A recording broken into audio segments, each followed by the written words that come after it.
Good evening, everybody. How's everybody doing tonight? We have an audience in the house, so y'all make some noise.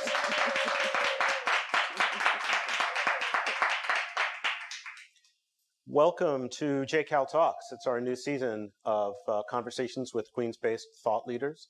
We are very honored tonight to welcome the president of York College, Dr. Berenecea Johnson Eanes, out live in person here at the Jamaica Center for Arts and Learning. We're going to have a conversation about your college and about your work and your background. Now, in my capacity here as the executive director of the Jamaica Center for Arts and Learning, I have to do a couple of quick plugs, or my staff will never forgive me. I'm sure you can relate to this. We have our School of the Arts in session right now for the fall. We'll be having classes starting in the spring on March 5th, and in between, we'll be having a winter intensive called Hip Hop Theater, led by a teaching artist named Malik Work, who was most recently at Joe's Pub in Manhattan. So we ask you all to visit our website, which is www.jcal.org, and check that out. Save the date, June 17th, 2022, will be our 50th anniversary gala at the Jamaica Performing Arts Center. So mark your calendars, all y'all, mark your calendars. That'll be the last time I say all y'all in this conversation. And we have a sort of a unique education-based event here. We discovered that we have a piano that has been sort of neglected and is not really salvageable. And so we were kind of in a quandary about what to do with it. We have this really marvelous teaching artist who said, you know, it would be a great experience to take it apart and show how it works. So anyone who comes here to JCAL, 16104 Jamaica Avenue, you'll see we have a piano in our community gallery, and it says slated for destruction. And that is the name of the event, because the piano is going to be put to rest. It is slated for destruction, but it's a free event. It's December 11th. We ask you all to come and watch a piano get taken apart, which apparently in the 1920s, there was this thing called competitive piano destruction, which seems weird and kind of needless. So we're not going to, take axes to pianos, but we're going to take it apart and look how it works. So I ask you all to come to that. Dr. Eanes, welcome. It is so nice to have you here in person. Oh, yes. So wonderful to be here. This series started on Zoom. And then when we had Deputy Bureau President Binda here, it was just, as I was saying before, it was just the two of us. There was no audience, and now we can have an audience. So we can be like live human beings here. And I know that you started in your role relatively recently. You've had sort of an interesting experience as the president of a CUNY college. How does it feel to be out in the world having conversations and doing stuff? Well, I actually feel as if I'm always constantly having conversations. But first, let me say thank you to JCAL and to you for having me here. I started in fall of 2019 at York College, and it was actually, I always tell people I'll be happy when the day comes that I can say I was president longer out of COVID than in. No doubt. I have not met that mark yet, but I will. But it is very nice to be back on campus and to see the students and to see all of those people that took care of our campus in such a wonderful way when many of the campus members were not there. We've had essential workers on campus from day one. So there has always been somebody at York College. Right. But it's been a different reality, right? To manage and have to pivot and figure out how to take care of all the different stakeholders, the faculty, the staff, and the students in the way that we think is best, and continue to be good CUNY citizens also, because we belong to a city university system. So you have to remember you are a piece of the whole at all times, and that takes a lot of communication, right? Collaboration, patience, energy. So I'm thrilled to be out. I am actually very even happy about the beautiful fall weather. I realized that I did not embrace the beautiful colors of our campus the way that I have been able to this fall, last fall. Right. Everything. I was telling somebody yesterday, I said, it just looks so beautiful. And I know it'll be gone in 2 weeks. It's all going to just be no leaves at all. Don't say that. I get it, in a few weeks. But it's wonderful. It's really wonderful to be with everybody. Yeah. And I have been really gratified to speak with the student government, with the faculty members, with the staff, and just be able to listen and ask questions about what we want to do and where we want to go. And it has been a whirlwind. It's not your average, walk in the park or start to a leadership role. Right. But I am really grateful for my team. I have a Mm-hmm. fantastic team. And we have a lot of wonderful people at York who have been dedicated to York College for years and years and years and years. As you know, Mm-hmm. our college is built on very rich history and commitment to Jamaica, Queens. Mm-hmm. And because of that, you know that you have a lot of support and a lot of commitment to this area. And so we're just trying to do our best to be, good stewards of place and be committed to the students and the faculty and staff and the community all at one time. I think people feel the energy behind you. There's tremendous sort of excitement. I mean, there's fear, and the numbers go up and the numbers go down, and don't come within 20 feet of me, but I'm going to hug you, because we need to be human beings even as we're trying to take care of each other, right? But the thing that I feel working here is there is this tremendous energy and excitement building. I think so much of that has to do with you and your leadership. And you said something earlier, and it related to something we talked about before the event began, which is, from my point of view, you have this fascinating way of communicating. I mentioned before, I took a quote from something I saw in a video, and I really love this. It's short, and with your permission, I'm just going to read it. So you were giving advice to young people, and you said, be mindful, be intentional, and be purposeful about what you want to do with your life, which is clean and really just perfect. You went on to say, about a minute after that, you said, think about where you want to be 60 years from where you are right then and plan for it, and you'll be okay. And we're going to come back to that a little bit later.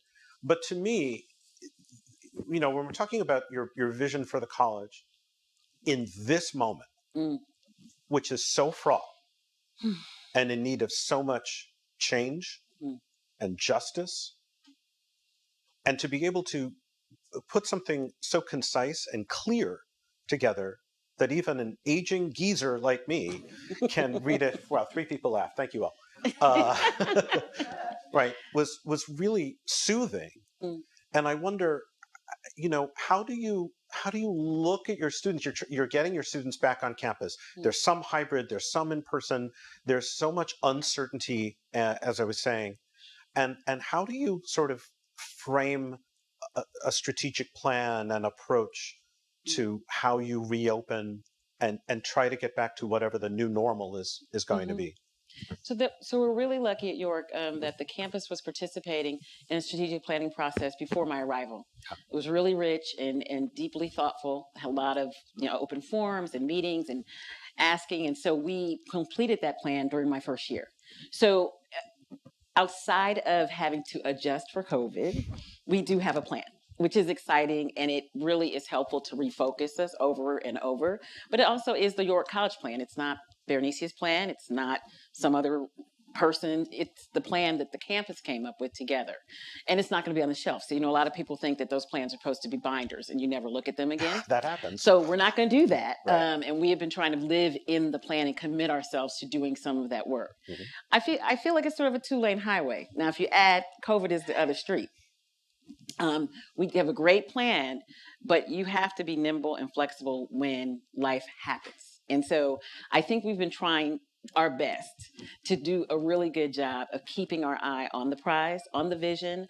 We need to continue to look at, obviously, enrollment. Enrollment's been impacted by COVID deeply. And we need to admit and close a deal and get the students in, right? Then we need to retain them really well and make sure that they're okay. Graduation and retention is a real thing. It's an even larger thing in public institutions.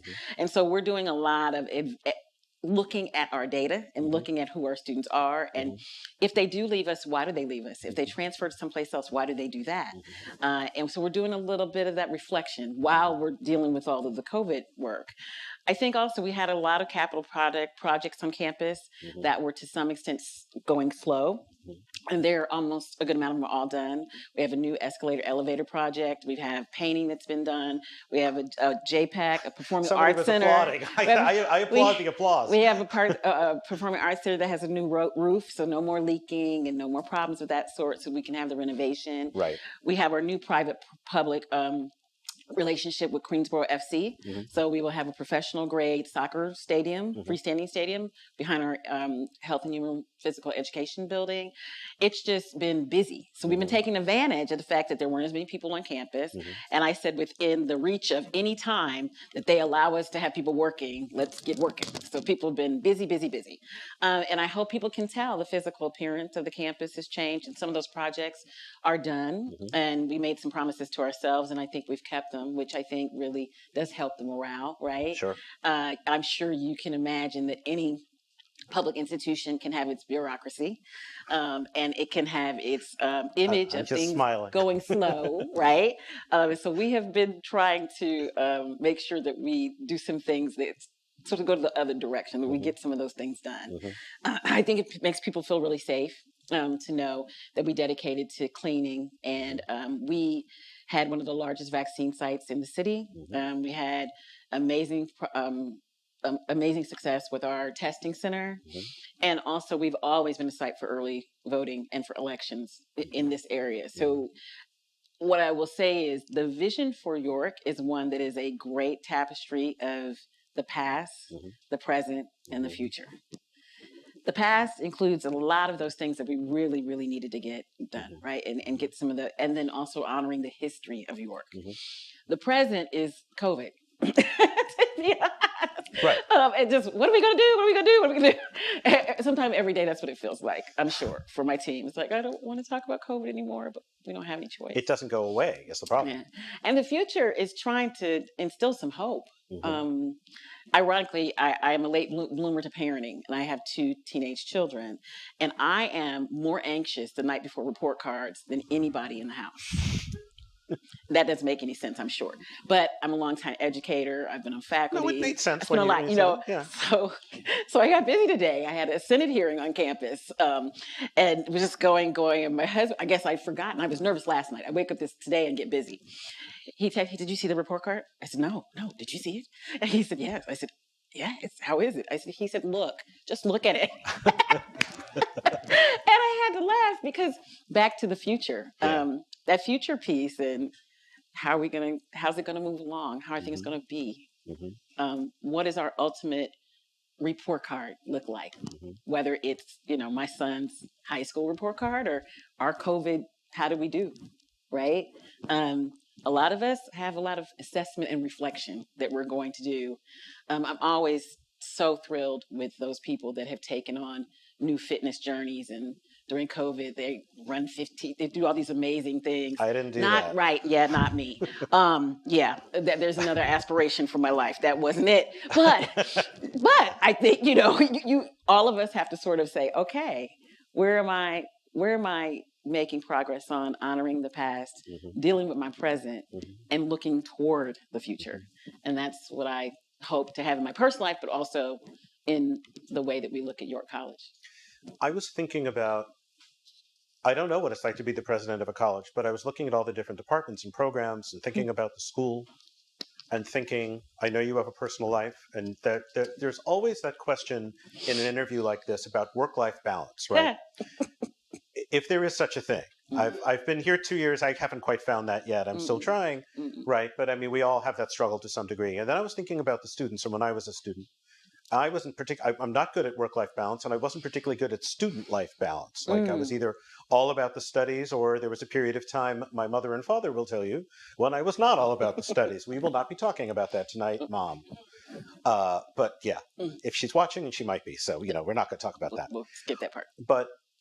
But you have to do that balance, right? You've got all these different departments and programs, your personal life, and then COVID layered on top of it. You get up in the morning, you're saying a minute ago, you get up in the morning and you go, but then how do you sort of prioritize? How do you make sure that you don't feel smothered by the COVID-ness of everything, so that you can project hope, identify what that hope is going to look like? I mean, the balance seems to me, trying to imagine what the life of a college president is even maybe harder, more complicated, more layered now because of the pandemic. And as we sort of joked a little bit earlier, there's no playbook, right? So how do you kind of balance all of that now, given the complexities? Well, I actually I am a person that believes that every experience that you have in life is preparing you for the next one. So I am a social worker by training. I have my MSW and my PhD in social work. I had a 2-lane life for a really long time in student affairs and in academic affairs. So I was a faculty member, writing grants and doing that kind of thing. But also I have lived in residence halls and done all the things that goes with being a student affairs professional. Having said that, there's absolutely no experience that I've had leading up to now that has not been helpful. Mm-hmm. So I say that. But one of the things I will say, I have some amazing mentors in my life, some very seasoned presidents and seasoned professionals. And as a senior leader, you have to have a strong team. And that's really part of the key. You have to have a really, really strong team that you trust and you can depend on, right? That's going to grow. You grow together as a team. Mm-hmm. And so I would definitely say that that's key to any effectiveness that I strive for. Mm-hmm. As a person, you have to have a strong team. I actually attribute some of my approach to the family I grew up in, to the way that my parents embraced being in community, with community. You know, I tell people, my students will say, well, how did you learn how to speak in public? I said, well, I started when I was about this tall, when somebody pushed me in the front of the church and said, read the announcements. And I was like, uh-oh. Sink or swim. Yeah, exactly. Yeah. So I had a lot of that.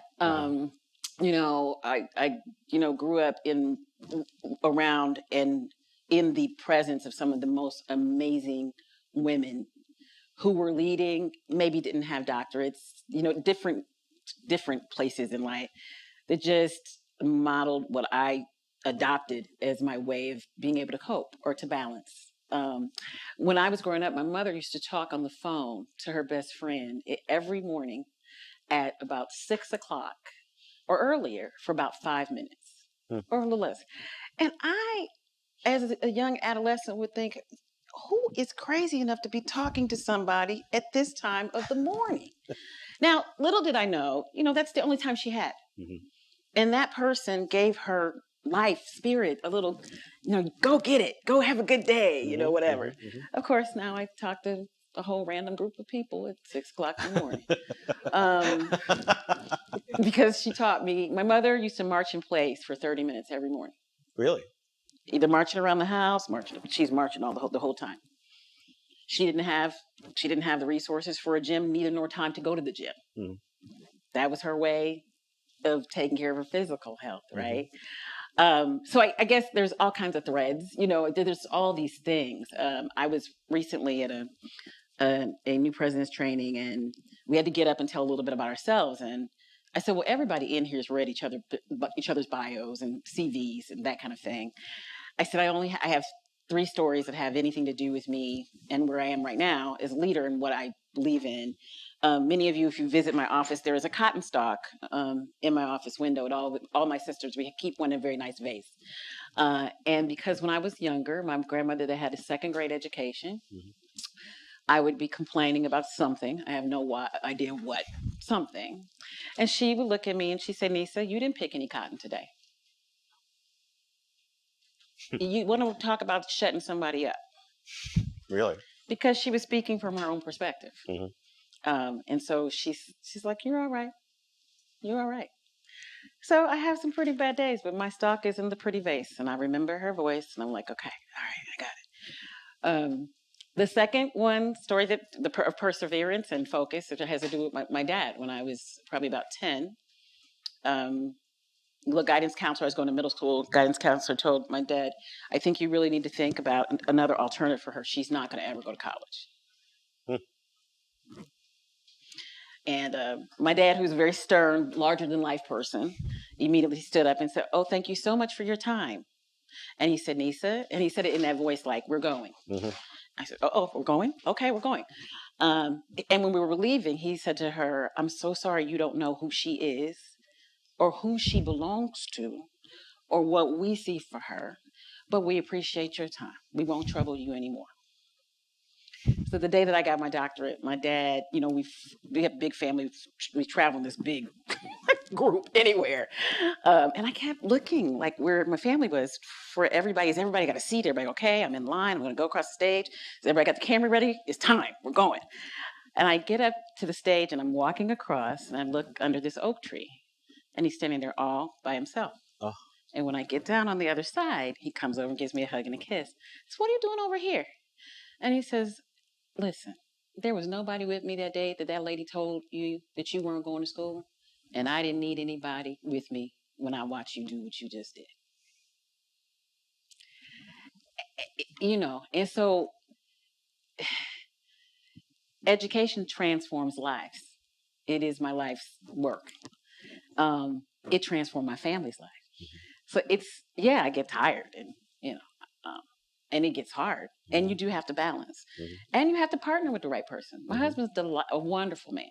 Crazy as a coot to me sometimes, but he's a lovely lovely. Is he lovely. here? He's not here. Okay. And you know why he's not here?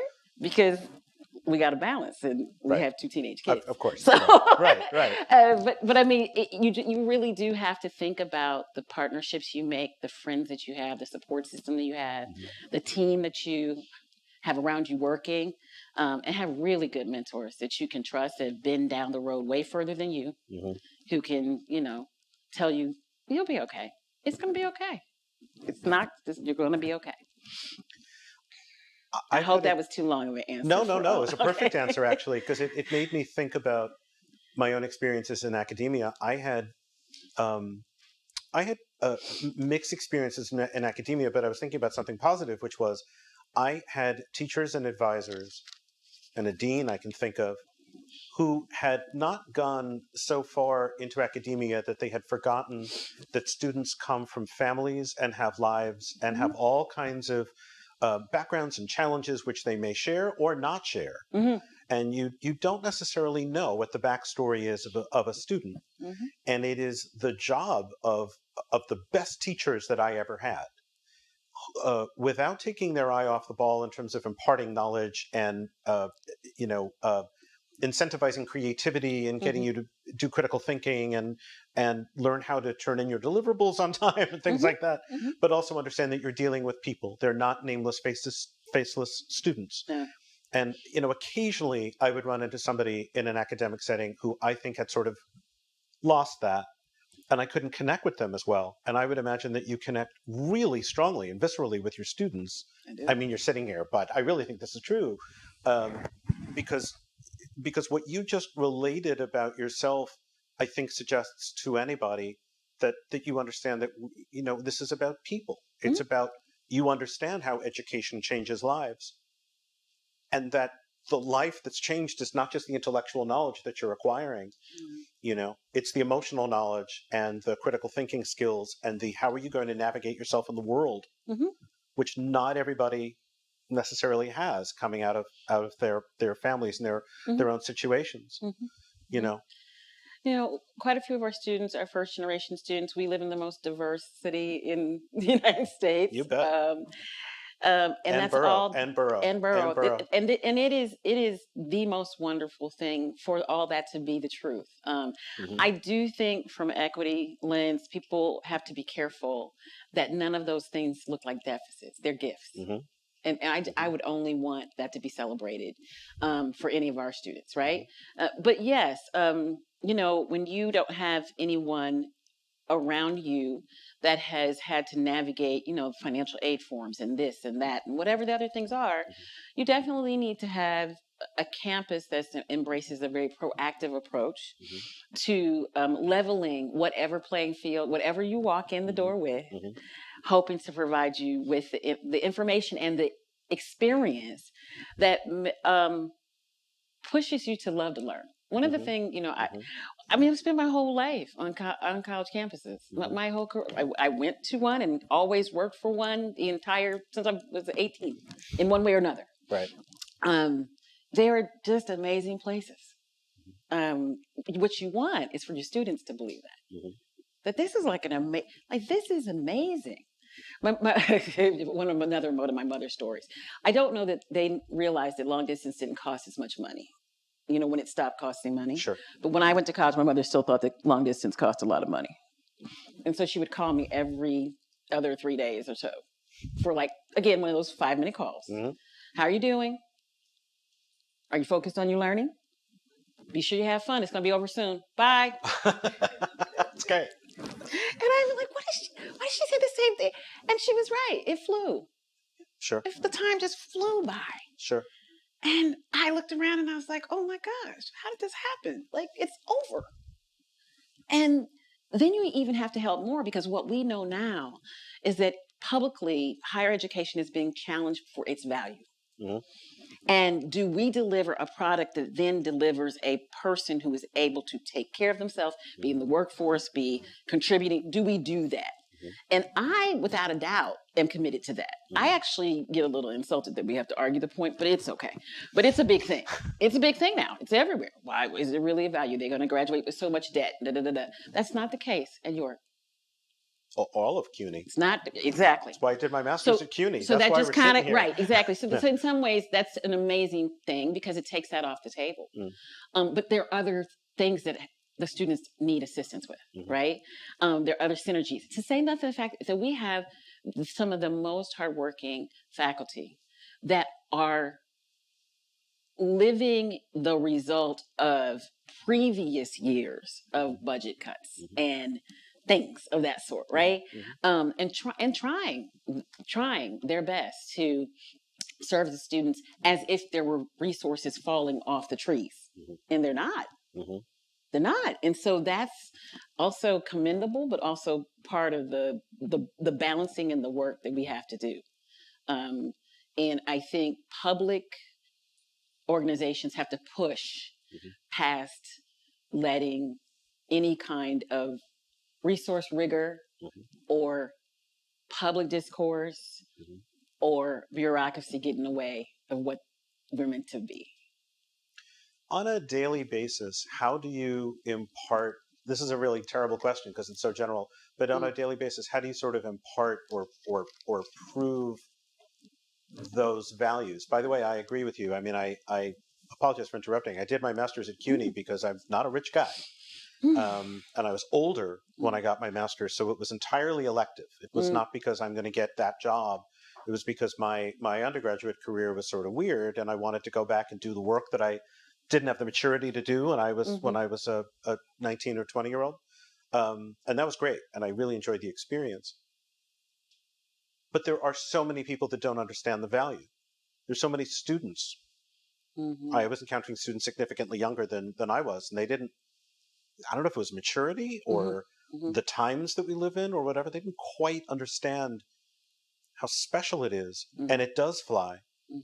And in my case, and in the case of my fellow students, because we were part of the city, my mom worked for Queens College for 25 years, so we're a big CUNY family. You know, it did take the economic issue off the table.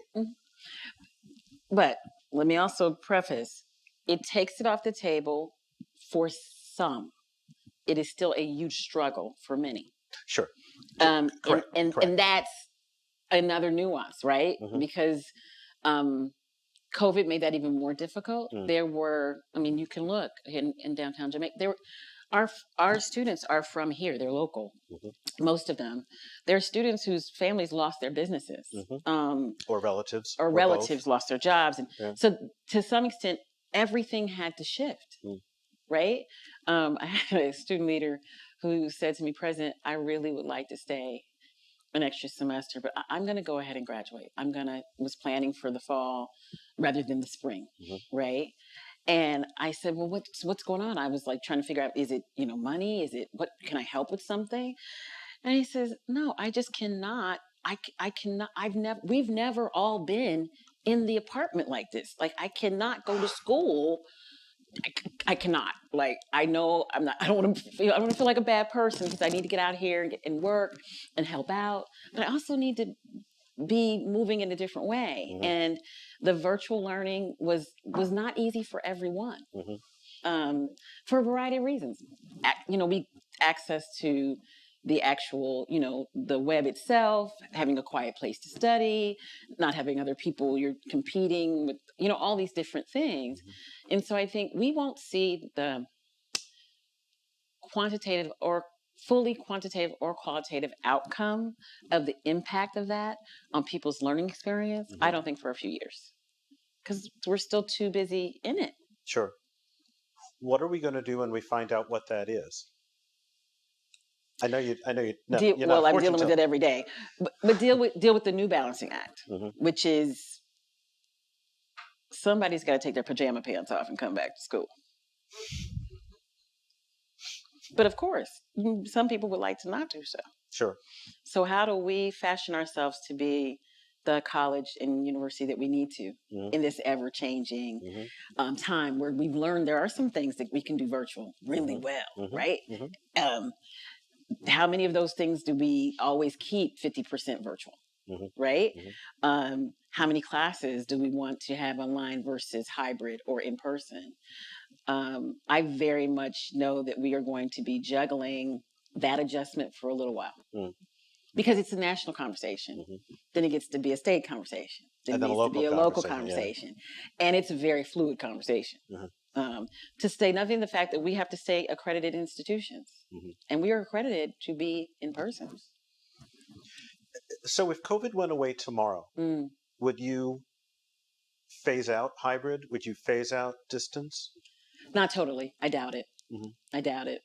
But I would look very closely at those places and work with the faculty, and the faculty work with each other, and my team work with people, which is what's going to happen anyway, to assess how we get back to whatever level of in-person instruction. Let me also say that I believe that the pivot that we had to make to go into the reality we were in is not half as hard as the pivot to come out. That's interesting, isn't it? It is, because you would think the opposite. That everybody would just be raring to go. Yeah, but the amount of trauma and adjustment I think that people have made in their lives, right? It's not as easy. It's not like flicking a switch. So does your background in social work then become a resource for how you? I mean, I would think so. Oh yeah. So maybe it's a fair question, maybe it's not. I'm so glad you used the word trauma. What's your sort of assessment then about how we get out of it? Well, I think we do have to commit to having more conversations. And until recently, we couldn't even slow down enough to plan the right conversations because we were in crisis management mode. Now we're in crisis maintenance mode and trying to come out. And so I think you have to rearrange your calendar as such in your life that you're really positioning yourself to talk about getting from point A to point B, right? Even my own children, I said, listen, we're taking this a semester at a time, people. I don't want to, let's not be thinking about, we take it one chunk at a time because it gets too overwhelming, right? So I believe that the chancellor and everyone else that are in these fluid conversations are really having to think about how we reopen, how we go back to being more in person, how we watch out for the safety or maybe a surge, and how we've had to manage all the vaccine things. And so there's a lot of, as you said, moving pieces. And trying to get the space to reflect enough or to have conversation enough to grow some lovely flower out of the stone that is our reality is what we hope. But it really, I think it is about managing conversation, understanding the power of trauma, the impact on mental health that this has had on people, their physical health, how many people have lost family members, just the amount of loss and not having time to grieve. It's very real. And so I think as a leader, you have to keep those things in mind because that's what you're dealing with when you're trying to bring people together or bring people along or talk about something. And you have to also sometimes just know when you're asking too little or you're asking too much. It's interesting. I was thinking about our building was not really open when the mass vaccination site at York was set up. And, in communities of color, vaccine hesitancy is higher. It's obviously part of a national conversation. I think people of conscientiousness and thought are in that conversation, hopefully. How did York and you in your leadership sort of navigate all of that? In other words, were there people? I guess my question is: were there people who felt that York shouldn't be a mass vaccination site, and how do you Absolutely. navigate people who have differing opinions, all of which are legitimate and rooted in historical experience? Absolutely. Yes, and yes, and yes, and no at the same time. So I believe there probably were people who were managing their fears Mm-hmm. around us having a vaccine site on campus. Um, this does go exactly to my crisis management and my family background and my years of living on campus. And in my mind, when there is such a call to duty, Mm-hmm. there is no other answer. Mm-hmm. But for some, you have to let them talk their way through, and then we have to all get on the same, get in the same space, and then decide how much we're going to do. Mm-hmm. I would not say there was large resistance, but were there? I mean, yes, there were a few people concerned, yes, but at the end of the day, our COVID cases in this area were so devastatingly high. There's absolutely no way we could not serve our community. Mm-hmm. Absolutely no way. Mm-hmm. Absolutely. And no, is it always a good day when the governor's office, the federal government, FEMA, and 5 other people, or, no, yeah, it gets a No. little hairy sometimes, Sure. but you work it out. A good team. Right. And once we decided we were going to lead with yes and not no, Mm-hmm. I don't tend to be in situations where I think leading with no is a good thing. Because you start every conversation with why you can't. Right. It's the opposite. It's just not my spirit. Lead with yes. Then if you figure out you can't, then you say you can't. Right. Lead with yes. I think we've tried to do something very similar here. I mean, in a way, the mayor's mandate took the decision making out of our hands. Mm-hmm. But what we've tried to do, even tonight, I mean, there's people on YouTube, and there'll be people on YouTube later, and we've tried to sort of acknowledge and try to respect everybody's point of view. Mm-hmm. It's not really our role as a cultural institution to take sides, to take a political stand. We're not supposed to do that anyway as a 501c3. It's not really in the interest of our mission or the community to do any of that. A lot of times for us, it's been about listening and not speaking, which is, to my mind, a variation on leading with yes and not no. Sometimes people just want to be heard. And, I have a dear mentor that says you have to listen to the silences. Sometimes you have to look around and notice, well, who didn't chime in? Who didn't give their opinion? And why? And let me wait and see if I can get a little space with that group of people, because they're not saying anything. And there's a reason. Oh, yeah. My team will tell you, I say, well, has anybody heard from this stakeholder? Does anybody heard anything? And they'll be like, okay, well, there's a reason. And you pick up the phone. Take a walk. Go to somebody's office. I have 2 other quotes from you. With your permission, I'm going to find them and read them. Of course. Now, for the record, none of them involve taking your pajamas off and your pants on or whatever that was. It's all good. But I wish that was here. That was great. Okay. One was an interview that you gave, and it was related to COVID. And the quote: "How do we still help every student achieve their individual goal? Don't let COVID isolate you. Don't let it stop you. It's very difficult to get unstuck," which to me is very much along the lines of what we were talking about a little bit earlier. I mean, when we were all in quarantine, I didn't leave the house. And there was a day when our board chair called me here, and I took an Uber. You know how Naomi Campbell took an airplane ride in a hazmat suit right? I wanted the Naomi Campbell hazmat suit. My staff will tell you that I'm always talking about wanting her hazmat suit. And I was terrified. There's times I'm still really terrified. And I came to that quote that it's so hard to get unstuck.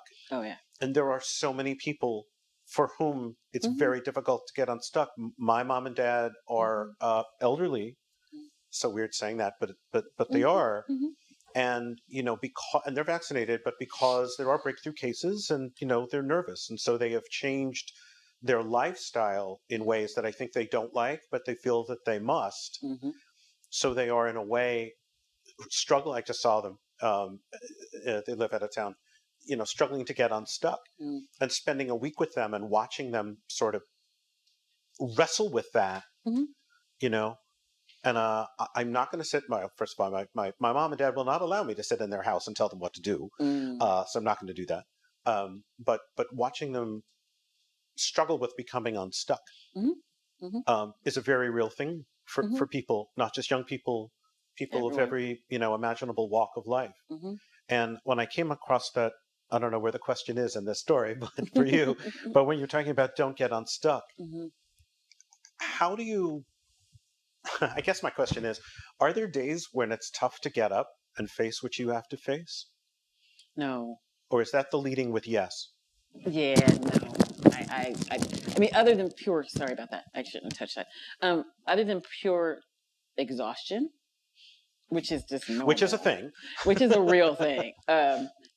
No, because I really, really enjoy the work. I very much know that there's a value in being part of the team at your college for me, and that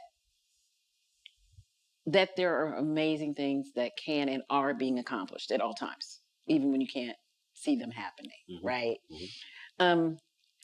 Now, I think you do have to allow yourself, back to what you said about the balance, you do have to allow yourself rest and to step away. So I very much believe in making sure you do that so that you don't wake up and don't want to go. Right. Out of mental exhaustion or physical exhaustion or all the above. But I definitely, one of my happiest places in life is to watch my children play their sports. Yeah. I have 2 athletes. We did walk a lot, not as much as some other people during COVID, but I did get outside and, so, I mean, you have to find your thing. You have to find your things, sure. Find your things and try to replenish yourself. But also, what I said about having the right team and having the right environment, I think you also have to be willing to be vulnerable as a leader. And I am the type of person that if I wake up on one of those days and I have to, it's not 120%, there's the chances that my team knows it is pretty strong. Right. Because I'll just say, like, today's not, I need a little extra help, or this thing is happening. And I don't know that everybody does that. Sometimes people feel like a leader has to be inflappable and you can never be vulnerable and you can't say, I'm just really tired, or this is a horrible situation. We're going to make it, but this is really not good. Do you find there's power in saying that you don't know the answer to a question? And do you know why I ask you that question? Because I was recently in a situation with somebody on our team. We're not a very big staff and we're very close-knit and we have to work together or this place can't run. Not easy to run a cultural institution ever, let alone in the middle of a pandemic. And I've been in my role about a year, a little bit more, and I've come to realize that you can make it seem as if you can make people think that you have the answer to all the questions, and then what you realize is that you have more questions than you have answers. Yep. And I am discovering that there is power in saying, I don't know and I need help. But I'm also 120% kind of person, and I sometimes struggle with that. You're talking about vulnerability. You have to, yes. And you have to be able to apologize when you're wrong. Yes. So all those things help. I assume I'm wrong 8 times a day. One for each hour. More than that. I've got the other quote. Okay. And this goes back to balance, and I really like this as well. And it made me reflect on my own work here, and anybody who works in the not-for-profit sphere. Said, if I don't watch the calendar and make sure it's balanced, it will be lopsided. Which means too much time with faculty, not enough time with students. Too much time with students, not enough time with faculty. Does this sound familiar? It does. And then you said too much time with donors, ... That's kind of my life. Yep. And I was thinking about that, how you strike that balance. And I would imagine, with all due respect to your team and to your faculty, but it really has to be the students first, because it's about them, Yeah. right? No offense to anybody. Yeah. Yeah. You know. But I will be honest with you. It is definitely about them. But if every stakeholder group does not feel represented, led, and valued, you are still going to end up in a not so good place, because the students get the result of the fantastic support that the faculty get and need, that the staff get and need, that so it all, and if I don't go raise the money, I don't have any emergency grant money, right? So you have to manage your base very carefully, and you have to keep in mind that there is no wasted energy. It's just diversified energy that you're using to take care of the campus. Now, of course, I have vice presidents and a fantastic team that focus solely on some of those things, which is what should happen. But I do pay very close attention to the balance of my calendar. It was a lesson from a mentor a long time ago. And every once in a while, I have a calendar meeting every week or every 2 weeks. I'm really just managing what it all looks like, because it just gets populated constantly, right? And you just don't want it to be lopsided.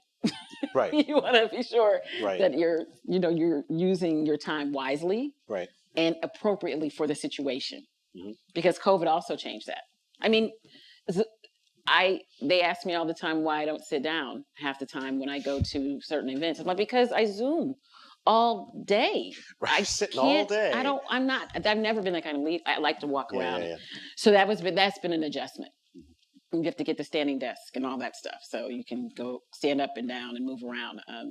But just any of that, it's just and I like people. So I'm a person, people person. Right. And so the isolation was very, very difficult for me. So fast forward, I guess I have 2 questions left. Fast forward 5 years, fast forward 10 years. What will the experience be like for a student at York? Going in, coming out? Oh, I know. Nice, light, easy question. No. I hope extremely sensitive to the time and times that we're living in at the moment. The reason I say this is because the experience for a student at York right now is not the same as it was at Fall 19 when I showed up. Couldn't be. So it would be easy for me to say something typecast in some way to college life, but the world is moving so swiftly that I am, after what I've been through in the last 2.5 years, I look at it a little differently. And I hope and am hopeful that they would have the highest quality education that we could provide them with, in an environment that's nurturing to their spirits and their dreams, with the caveat that they also have to be students that learned in an environment that was nimble to the issues of the day. Because if not, if we are not groundbreaking and innovative and too stuck to the traditional concept of the academy, what I see in just the last 2 to 3 years is that some of us will be left behind. If we don't focus laser-like on more effective workforce development connections, if we can't get more paid internships for York students, if we can't make sure that our faculty have what they need to get their research and then have students connected to research, if we can't find that balancing act with the online hybrid, what's going to happen, any of those, I think, will be to the detriment of the future York student. Because everything in life should grow. If it's not growing, it's stagnant. And right now, the implication for growth in public higher education is an imperative that is paramount, but also easily ignored. Easily ignored because it's public higher education. So people assume it's always going to be there. Not necessarily so. And not in its current form. Sure. Or without some external impacts that to some extent people never thought would really, who would think we'd have a pandemic that would change the entire landscape of higher ed? So you're really dealing with an existential question. Mm. Who are we? Why do we exist? Who do we serve? Where do we serve? What is the outcome? I'm relating it to the life of a cultural institution. Yep. Shameless plug, JCAL will be 50 years old in 2022, but that doesn't mean that we'll always exist. We have to constantly justify and validate and invest and make those connections with the community and provide value in terms of what we do. Right. So in a way, York is the sort of JCAL experience writ far larger and far more complex in a lot of ways, which is kind of why I was asking the question, because I wonder, well, what was the question? I just got lost in my own sentence. 5 to 10 years. 5 to 10 years. Yes. Thank you. Yeah. Was why I was kind of wondering, what, not just what it's going to be like, but how do you change public perception? I was going to ask, here's the question. I was going to ask a follow-up, which is, what can each of us here in New York City do to steward public education? We all benefit from it. The history is there. The data is there, right? We all, I think, and our tax dollars pay for it. And yet so many of us don't take advantage of it or celebrate it or support it. Well, that's such a different experience for me, because I believe that everybody in New York City loves CUNY. Every family, everybody's been touched by CUNY. Right. So I'll say that. But I do think that there is an advocacy role for all of us to be knowledgeable about what's going on. And then also be committed to enjoying. We have beautiful things happening on all of our campuses. I think that there is a responsibility for us at York to make sure that the young people of this community are able to come on campus to see things, right? I'm hopeful that we will have, a soccer camp and some other things going on once we have our stadium space. There's just this synergy that comes when all of the connections are being made, but it's really hard ongoing work, right? And so I'm hopeful that people will see themselves as advocates for CUNY, to speak up, right, about this, and then to enjoy it as places and spaces to be, right? Just like you always want you want people to come to JCAL, right? Yes. You want them to enjoy it. So it's not very different in that way. And then I think there's a huge amount of opportunity for CUNY alum to speak up where they go and where they are, and in the spaces where they're now successful people, and to be loyal alumnus, right, in the ways that they can, and to make sure that people understand that the conversation has to stay fluid. It has to stay very fluid. And people have to stay aware of what's going on with their school. So that'll lead me to the final question, which is this concept of One York. Oh. Could you speak about One York? Well, so it really, that came to me in my very early time. I have been on quite a few campuses in my career. And all of them, I have been very concerned, but also hopeful that there would be fewer silos and that people would work together. I'm a group worker by training. I was a Girl Scout till I was 16. I sang in the church choir. You name a group, I've been in a group. Anyway, and I know the power of group movement and collective focus, and being purposeful as a group with one purpose, with York being at the center, and with that strategic plan being, so we branded the plan in that way. It's a One York strategic plan. And it really is exactly what it says, that we're going to be focused on York College in a way that's collaborative, full of communication, full of energy, just moving along. So if a student or a faculty member or a member of the community wants to reach out to you, what's the best thing they could do? They all know how to email me. Okay. And they all know how to find my office or find somebody who works with me. COVID has probably slowed down the traffic.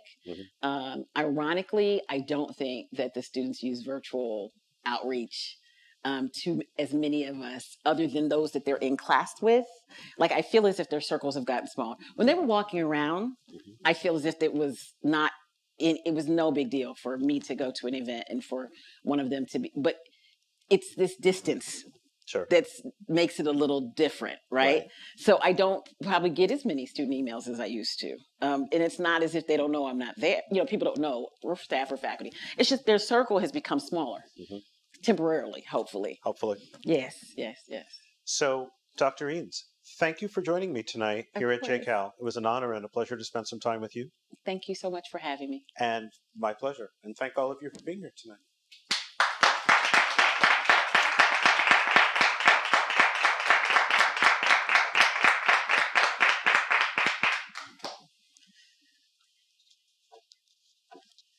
Now I'm waiting to see what he does.